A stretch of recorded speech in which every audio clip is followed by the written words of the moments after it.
조선 궁궐의 화려함 뒤에 숨겨진 혹독한 겨울. 과연 그들은 어떻게 생존했을까요? 여러분, 안녕하세요. 오늘은 우리가 흔히 상상하는 조선시대 궁궐의 화려하고 웅장한 모습 뒤편에 숨겨진 감히 상상조차 하기 어려운 혹독한 겨울의 민낯을 함께 들여다볼까 합니다. 눈부신 단청과 기와 아름다운 건축미를 자랑하는 궁궐이지만 겨울만 되면 이곳은 그야말로 거대한 자연의 힘 앞에 맞서 싸워야 하는 치열한 생존의 현장으로 변모했다고 하죠. 과연 조선의 왕과 수많은 궁궐 사람들은 이 상상을 초월하는 매서운 추위 속에서 어떻게 겨울을 나고 살아남았을까요? 단순히 왕실의 이야기가 아닌 혹독한 환경에 맞선 우리 선조들의 보편적인 생존 이야기에 귀 기울여 보시면 어떨까 싶습니다. 조선시대 궁궐은 단순히 왕실의 거처나 정치의 중심지를 넘어 겨울철에는 혹독한 추위와 맞서 싸워야 하는 거대한 생존 공간이었습니다. 마치 거대한 돌과 나무로 지어진 성체가 겨울바람을 온몸으로 받아내는 듯했죠. 왕실의 품격과 위엄은 잠시 접어두고 자연의 섭리 앞에서 왕부터 최하층민에 이르기까지 모든 이들이 똑같이 추위라는 거대한 적과 씨름해야 했습니다. 창문 틈으로 스며드는 칼바람, 살을 내는 듯한 한파, 그리고 시시각각 얼어붙는 모든 것들은 궁궐 사람들에게 일상이자 커다란 고충이었을 겁니다.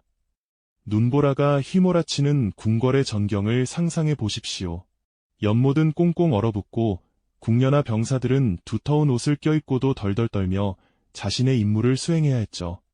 궁궐 내부의 공기마저 차갑게 가라앉아 숨을 들이쉴 때마다 폐속까지 시려오는 듯했을 겁니다.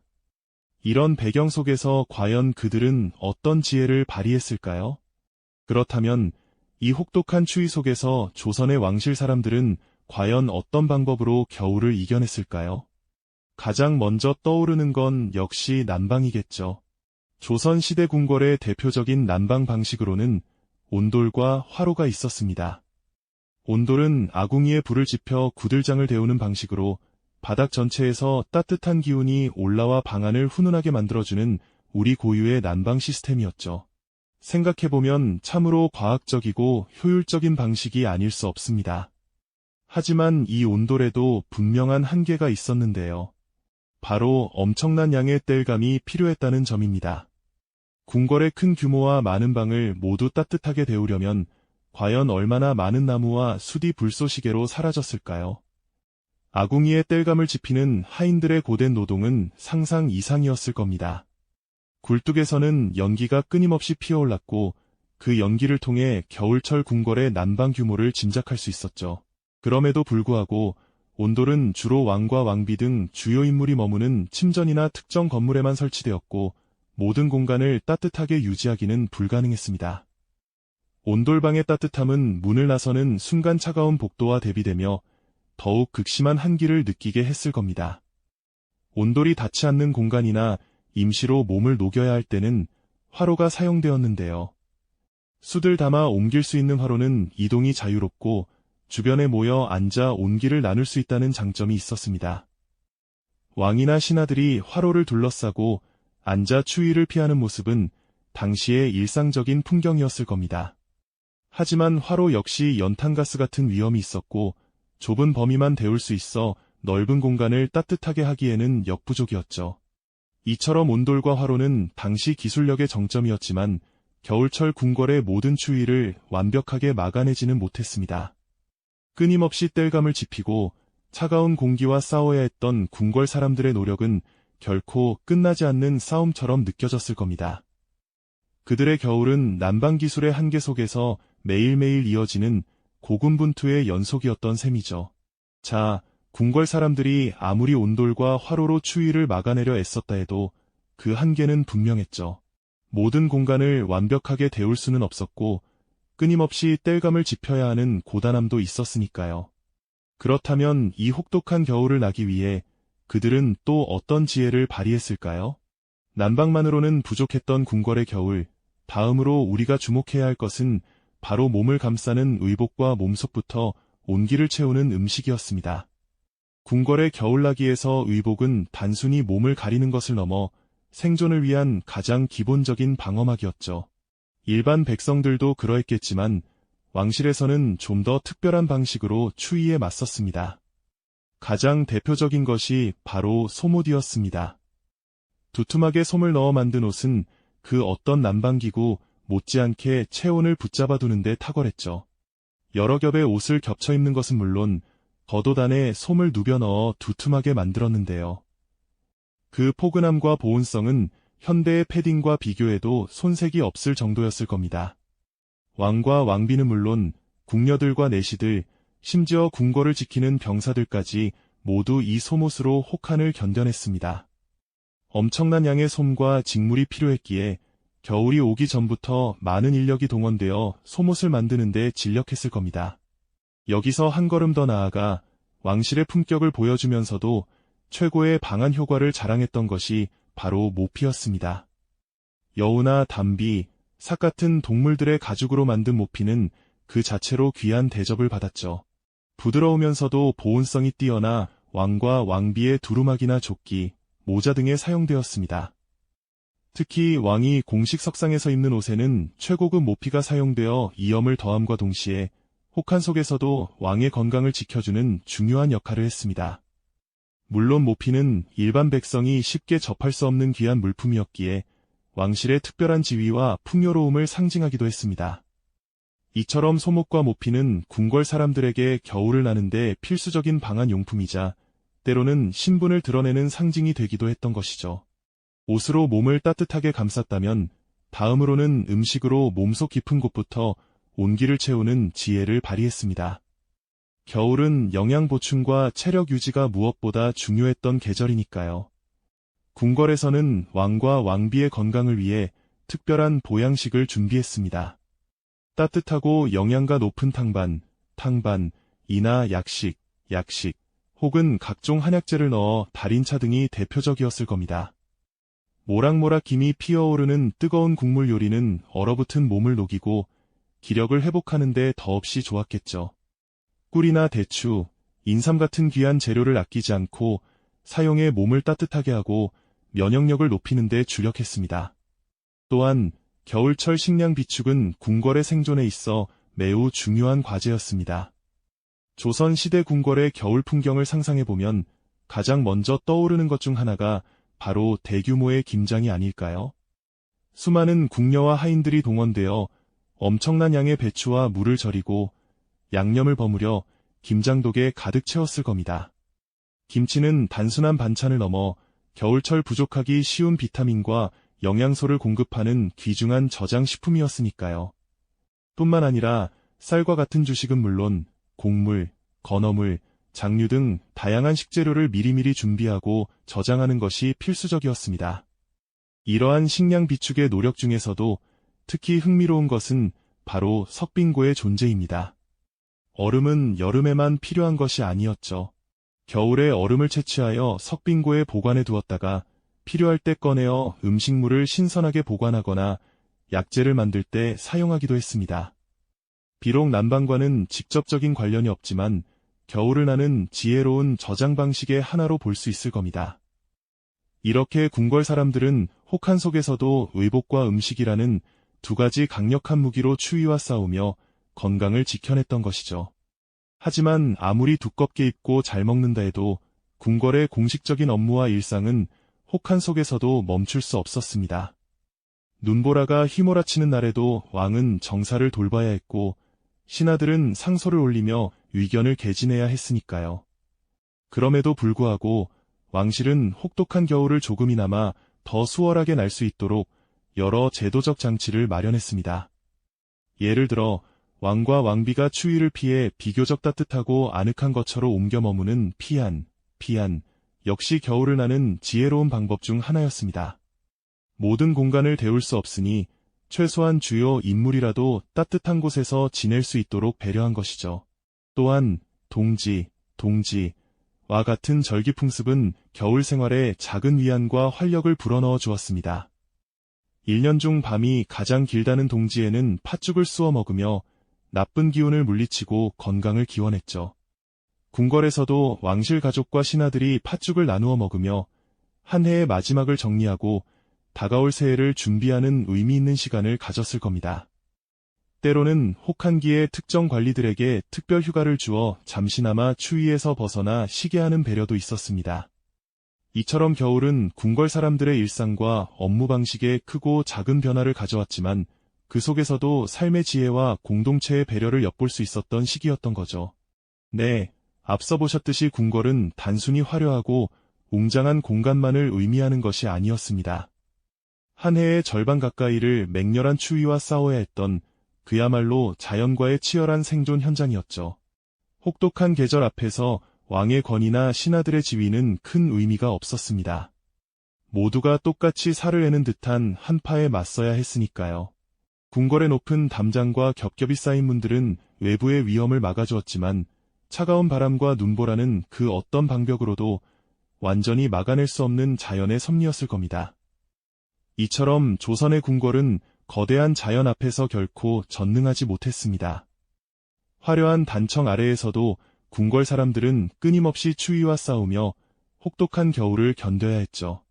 왕과 왕비는 온돌방과 화로가 있는 따뜻한 거처에서 지냈지만 궁궐의 넓은 공간 전체를 데우는 것은 불가능했습니다. 수많은 궁녀와 내시, 병사, 그리고 자벽을 담당하는 하인들은 훨씬 더 열악한 환경에서 밤낮으로 추위에 맞서야 했을 겁니다.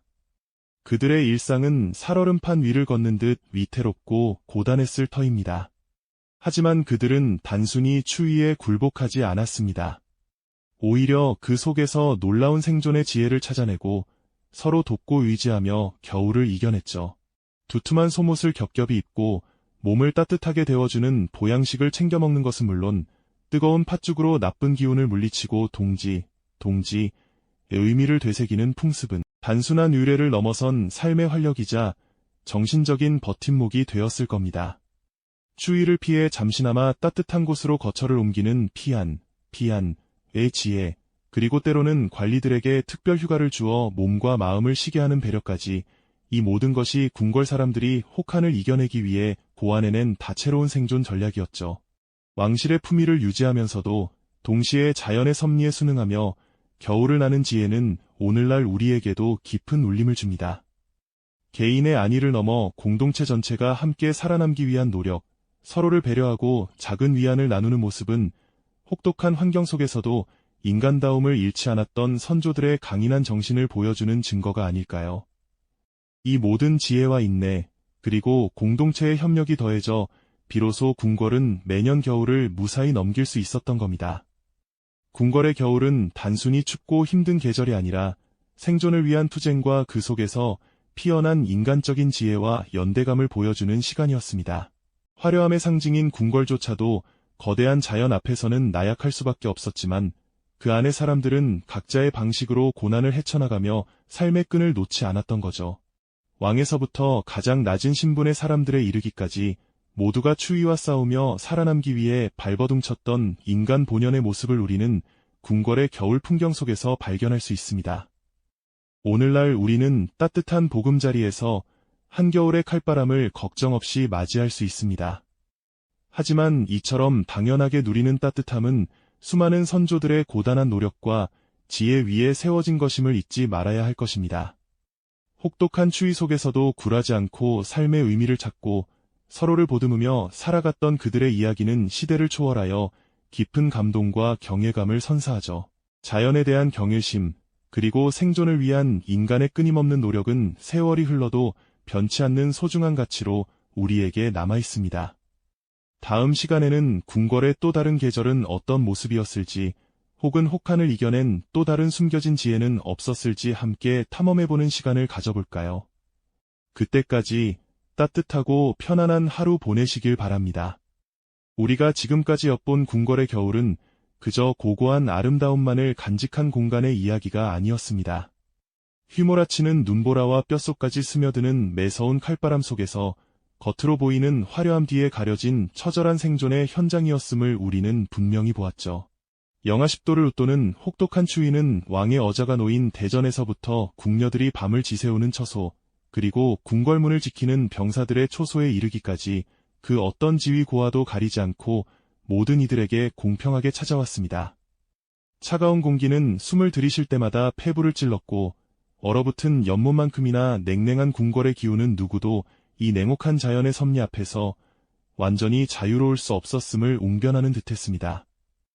그들은 각자의 자리에서 삶의 끈을 놓지 않기 위해 필사적으로 발버둥 쳤습니다.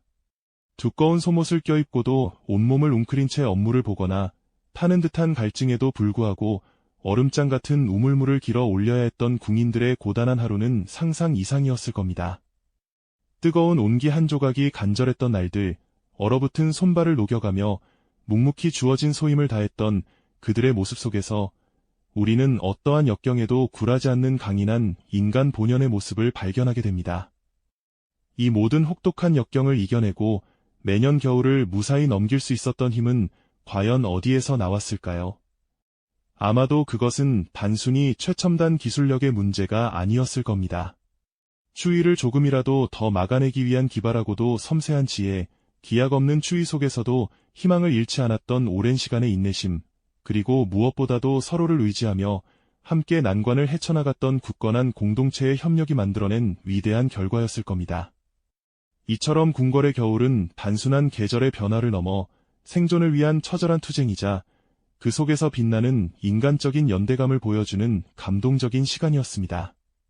화려함의 상징인 궁궐조차도 거대한 자연 앞에서는 나약할 수밖에 없었지만 그 안의 사람들은 각자의 방식으로 고난을 헤쳐나가며 삶의 끈을 놓지 않았던 거죠. 왕에서부터 가장 낮은 신분의 사람들에 이르기까지 모두가 추위와 싸우며 살아남기 위해 발버둥 쳤던 인간 본연의 모습이 바로 궁궐의 겨울 풍경 속에 고스란히 담겨 있었던 겁니다. 선조들이 혹한 속에서도 좌절하지 않고 삶의 의미를 찾으며 서로를 보듬어 살아갔던 이야기는 시대를 초월하여 우리에게 깊은 울림과 함께 경외감을 안겨주죠. 그들의 고단한 삶 속에서 피어난 불굴의 의지와 지혜는 오늘날까지도 우리에게 많은 교훈과 더불어 깊은 성찰의 기회를 선사합니다. 오늘날 우리는 과거와는 비교할 수 없을 정도로 따뜻하고 안락한 환경에서 한겨울의 칼바람을 걱정 없이 맞이하고 있습니다. 따뜻한 보금자리에서 한겨울의 칼바람을 걱정 없이 맞이할 수 있는 것은 우리에게는 너무나도 당연하게 여겨지는 일이죠. 하지만 우리가 이처럼 편안하게 누리는 모든 따뜻함은 수많은 선조들의 고단한 노력과 끊임없는 지혜 위에서 비로소 찬란하게 꽃피운 것임을 결코 잊지 말아야 할 것입니다. 혹독한 자연 앞에서 겸손함을 잃지 않고 생존을 위해 끊임없이 노력하며 더 나은 삶을 일구어냈던 그들의 삶의 방식은 시간이 흘러도 변치 않는 소중한 가치로 우리에게 남아 있습니다. 그 속에서 발견되는 자연에 대한 깊은 경외심, 그리고 어떠한 어려움 속에서도 굴하지 않고 더 나은 삶을 향해 나아가는 인간의 불굴의 의지는 오늘을 살아가는 우리에게도 깊은 영감과 용기를 선사하죠. 이처럼 혹독했던 궁궐에 숨겨진 겨울 이야기는 아쉽지만 여기서 마무리되지만 조선 왕실이 품고 있는 다채로운 이야기는 아직 무궁무진하게 우리를 기다리고 있습니다.